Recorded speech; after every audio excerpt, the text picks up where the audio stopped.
ఆ ప్లేట్ పక్కన పెట్టండి ఒకసారి లేచి వచ్చాము. ఆ మిగిలిన అక్కులు బెల్లం దాంట్లో వేసేయండి ఆ పళ్ళెంలో.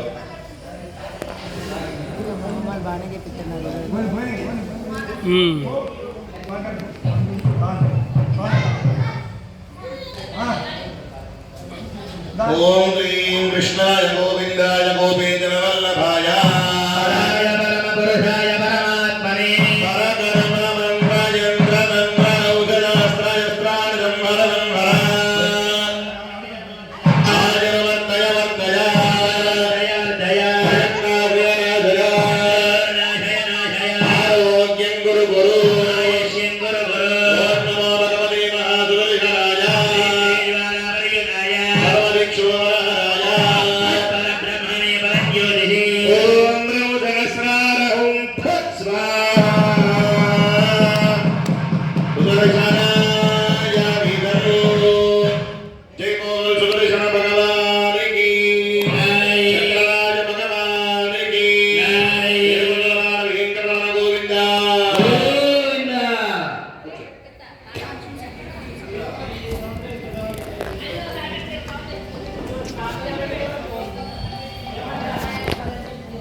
ఒకటి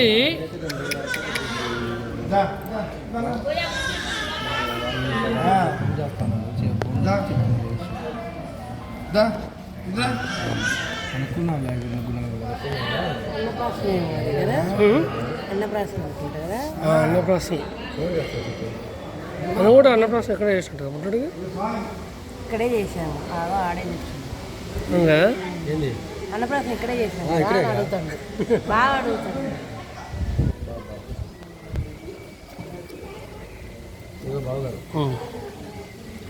పాడుతారే నేను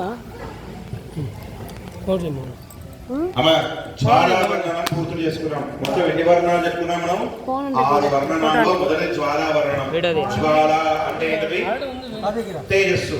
మన యొక్క లోపల ఉన్నటువంటి యొక్క సకల పాపాలన్నీ హరించి మంచి తేజస్సు కలిగించేటువంటి యొక్క వర్ణనం ఈ యొక్క జ్వాలా వర్ణనం. స్వామివారు 6 చక్రాలతో ఉంటారు.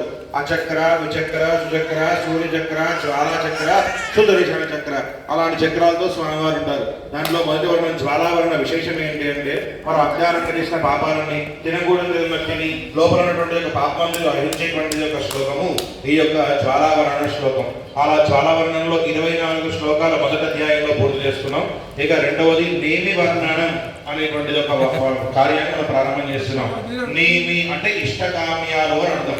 నేమి అంటే అర్థం ఏంటంటే మన మనసులోని సంకల్పాలు నెరవేరాలి, మన ఉద్యోగ వ్యాపారాలన్నీ బాగుండాలి, మనం చేసే ప్రతి పని విజయం కలగాలి అని చెప్పేటువంటి యొక్క శ్లోకాలు ఈ యొక్క నేమి వర్ణనంలో ఉండేటువంటి యొక్క 13 శ్లోకాలు. ఆ శ్లోకాలు వింటూ స్వామి మా ఇష్ట కార్యాలన్నీ కూడా నెరవేరాలి, మా మనసులో ఉన్న సంకల్పం విజయం కలగాలి అని చెప్పుకుంటూ స్వామివారి యొక్క హోమాన్ని ప్రారంభం చేయండి. ఓం నమో